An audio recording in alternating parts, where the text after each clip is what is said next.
pertanyaan pertama pada hari ini, tapi pertanyaan kedua untuk penanya. Karena disampaikan seperti ini. Pertanyaan kedua saya, apakah Maria Magdalena, Maria kakak Lazarus, yang mengurapi Yesus dan dengan minyak narwastu, dan perempuan yang berzina sehingga hampir dilempari batu oleh orang-orang Farisi, apakah mereka orang yang sama atau berbeda? Terima kasih, silakan pendeta. Terima kasih banyak. Jadi kalau boleh diulangi lagi, Maria Magdalena, lalu Maria kakak Lazarus, yang mengurapi Yesus, sama perempuan yang berzina, Maria yang juga kedapatan katanya. basah berzina, Pak. Iya. Oke. Tiga perempuan. Terima kasih banyak. Ini pertanyaan yang sering ditanyakan, dan tentu kalau kita menanyakan sesuatu ada tujuan kita. Kenapa kita tanyakan itu? Ada yang bertanya untuk mendapatkan informasi karena ingin tahu. Ada juga yang bertanya karena setelah pertanyaan tersebut ada pertanyaan susulan untuk mendapatkan suatu kebenaran. Nah, dalam hal ini kita hanya mau melihat apa yang dikatakan oleh Alkitab. Sejauh yang lebih dari apa yang Alkitab katakan, kita tidak bisa mengatakan sesuatu. Oke, sekarang pada zaman Tuhan Yesus, nama Maria itu adalah nama yang sangat lazim. Ya, contohnya, pada suatu peristiwa, pada waktu Tuhan Yesus disalibkan, di kaki salib Yesus itu, paling tidak ada 3 Maria. Kita buka di dalam dalam buku Yohanes, Injil Yohanes pasal yang ke-19, kita akan baca ayat yang ke-25. Yohanes 19 ayat yang ke-25. Tolong dibacakan Jeffrey atau Stephen. 19 ayat ke-25. Ya. Dan dekat salib Yesus berdiri ibunya dan saudaranya, dan saudara ibunya Maria, istri Klopas, dan Maria Magdalena. Terima kasih. Di sana ada ibu Yesus, yaitu Maria. Lalu ada Maria, istri Klopas, dan Maria Magdalena. Ada 3 Maria. Ada 3 Maria. Di kaki Yesus. Jadi nama Maria ini bukanlah suatu nama yang boleh dikatakan yang jarang, tetapi nama yang lazim. Banyak orang menggunakan nama Maria. Sehingga kalau dalam suatu penulisan ada banyak orang yang menggunakan nama yang sama, maka sering ditambahkan keterangan-keterangan untuk membedakan Maria yang satu dari Maria yang lain. Kalau Maria ibu Yesus, kita tahu dia ibu Yesus, ada Maria istri Klopas, ada juga Maria Magdalena. Tapi tidak pernah disebutkan Maria saudara atau saudari dari Lazarus. Walaupun di dalam Yohanes pasal yang ke-11 cerita tentang Lazarus sakit, lalu meninggal, lalu dibangkitkan oleh Tuhan Yesus. Ayat 1 mengatakan ada seorang yang tinggal atau ada seorang yang sedang sakit namanya Lazarus. Ia tinggal di Betania, kampung Maria dan adiknya Marta. Tapi setiap kali Maria saudara Lazarus ini disebutkan, hanya disebutkan Maria, tanpa disebutkan Maria saudara Lazarus. Tapi memang sering terjadi suatu pertanyaan, apakah Maria saudara Lazarus ini sama dengan Maria Magdalena? Nama Maria Magdalena itu kemungkinan besar karena Maria tersebut berasal dari Magdala. Dan Magdala ini ada di tepi Danau Galilea. Sementara Maria yang adalah saudari dari Lazarus itu tinggal di kampung yang namanya Betania dekat Yerusalem, yaitu di Yudea. Yudea sebelah selatan, lalu kemudian Galilea ada di sebelah utara. Jadi, kalaupun Maria Magdalena itu adalah juga Maria saudara atau saudari dari Lazarus, maka kita harus bisa menerangkan mengapa Maria tersebut tadinya ada di Magdala, di Galilea, lalu sekarang tinggal di Betania. Itu harus bisa dijelaskan. Kalau keduanya adalah Orang yang Maria atau adalah orang yang sama, menunjuk kepada orang yang sama.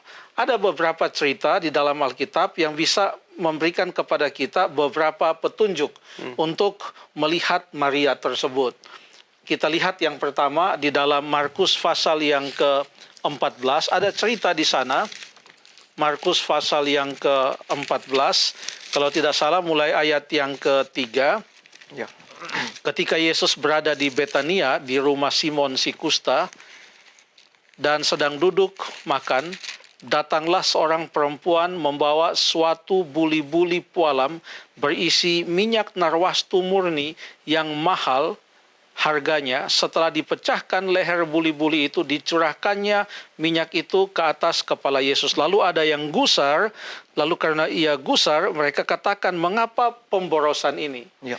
Tidak disebutkan memang di sini dalam cerita ini, nama Maria tidak disebutkan, hanya dikatakan seorang perempuan. Sekarang coba kita lihat dalam Matius pasal yang ke-26, Matius pasal yang ke-26, ada cerita yang sama di sana. Itu mulai dari ayat yang ke-6, Ya. Sama ceritanya. Iya. Ketika Yesus berada di Betania, di rumah Simon si kusta, sama ya dengan yang tadi. Datanglah seorang perempuan kepadanya, membawa sebuah buli-buli pualam berisi minyak wangi yang mahal.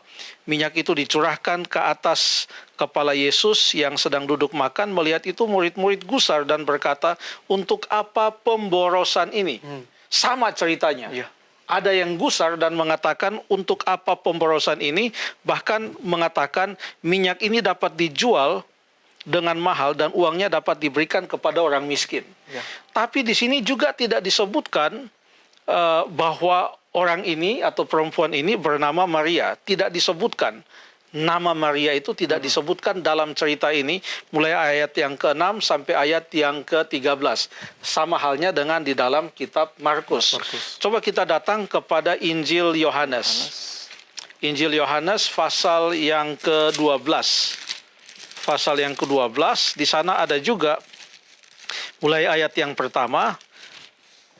6 hari sebelum Paskah, Yesus datang ke Betania, tempat tinggal Lazarus yang dibangkitkan Yesus dari antara orang mati.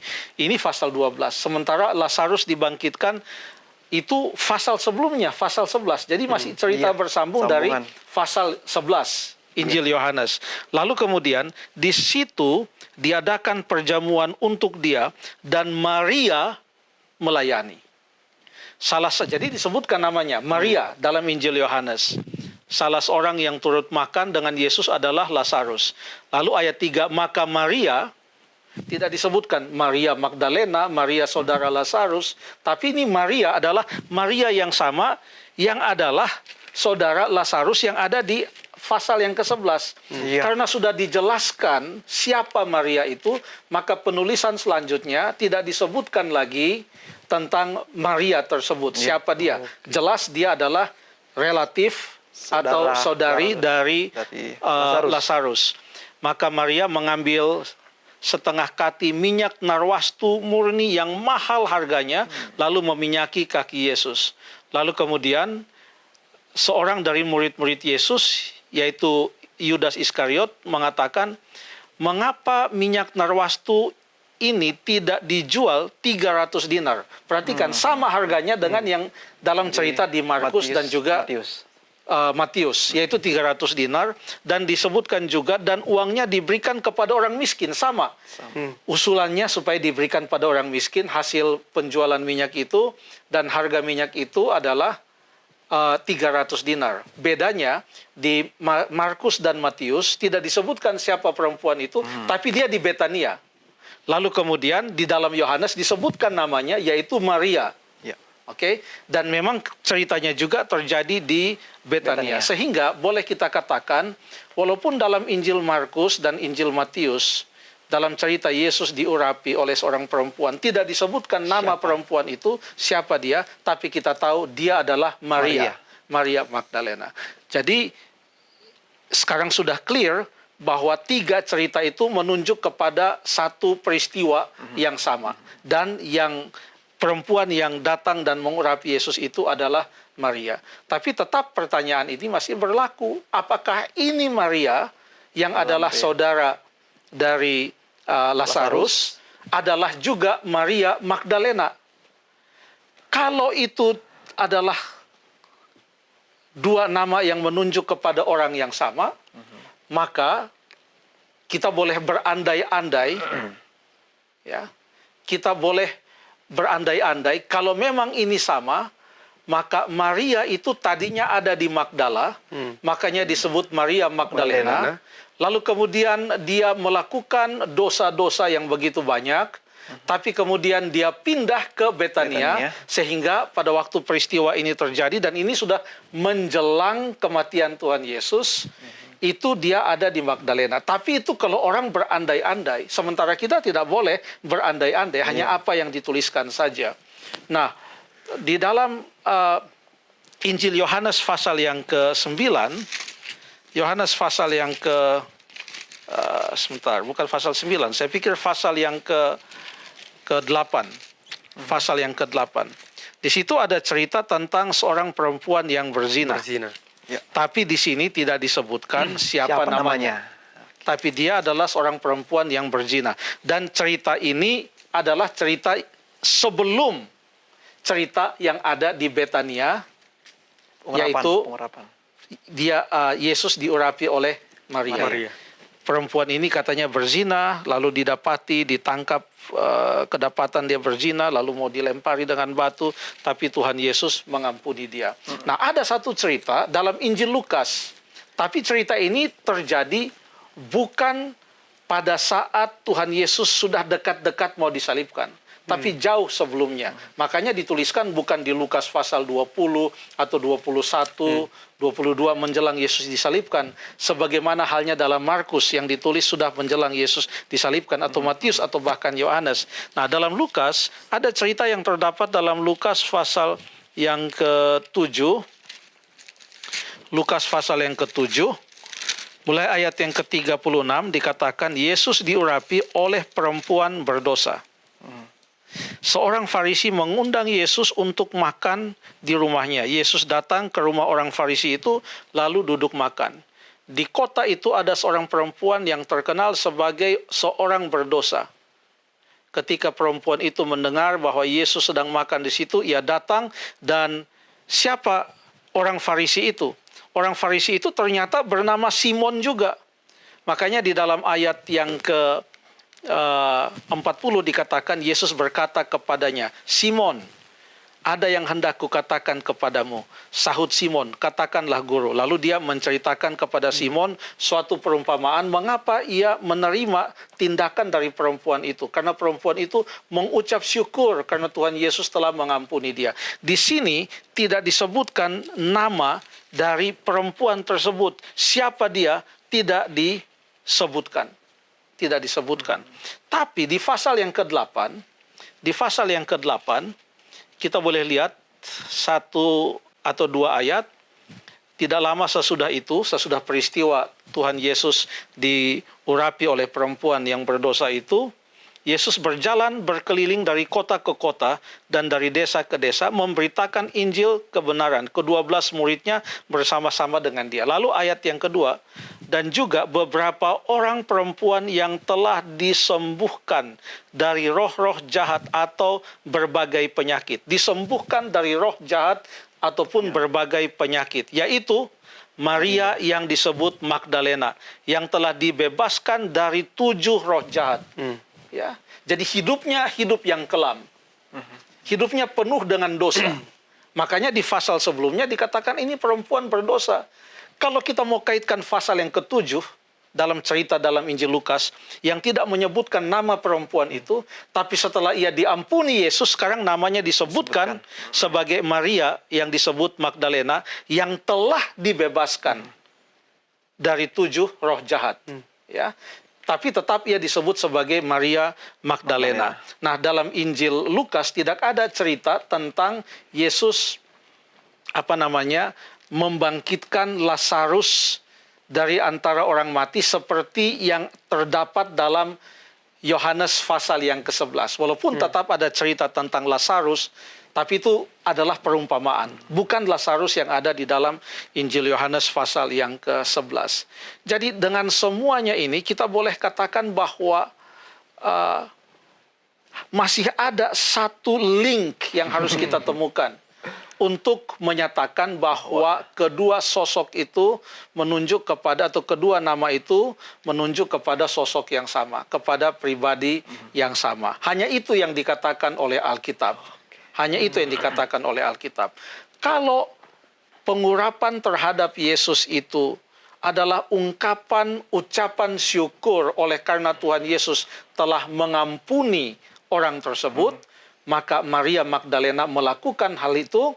Lalu kemudian Maria saudara Lazarus juga melakukan hal itu sebagaimana yang digambarkan dalam Yohanes pasal yang ke-12, maka kita katakan karena Maria Magdalena melakukan itu, Maria saudara Lazarus melakukan itu, maka kemungkinan besar Maria Magdalena itu adalah Maria saudara Lazarus. Dan bisa juga kita katakan Maria yang diampuni oleh Tuhan Yesus dalam Yohanes pasal yang ke-8 adalah juga Maria saudara dari Lazarus. Tapi itu kalau memang link itu bisa kita kaitkan. Kalau tidak, kita hanya katakan ya itu semua peristiwa terjadi secara nyata, tetapi untuk mengatakan keduanya adalah orang yang sama, kita membutuhkan bukti-bukti yang lebih banyak lagi. Yang paling penting di sini adalah apa pelajaran yang kita bisa ambil dari setiap cerita itu. Hanya itu yang bisa kita katakan. Terima kasih. Wah. Baik, terima kasih pendeta. Seru sekali ya kalau menyelidiki sana sini mencari. Bolak-balik ternyata kita sejauh ini belum bisa ya Pastor mengatakan itu orang yang sama gitu ya. Bisa saja kalau kita mempunyai satu atau dua asumsi. Iya. Tapi kita harus berhati-hati di dalam berasumsi pada waktu kita mempelajari Alkitab. Yang jelas Maria Magdalena adalah sosok yang nyata. Maria saudari dari Lazarus adalah sosok yang nyata. Cerita-cerita yang disebutkan di dalam Injil ini adalah cerita yang nyata. Tapi apakah mereka orang yang sama? Kita membutuhkan satu atau dua informasi lagi untuk lebih meyakinkan. Kemungkinan ke sana ada. Tapi untuk menyatakan pasti perlu satu atau dua bukti lagi. Baik. Wah, terima kasih banyak. Terima kasih banyak pendeta.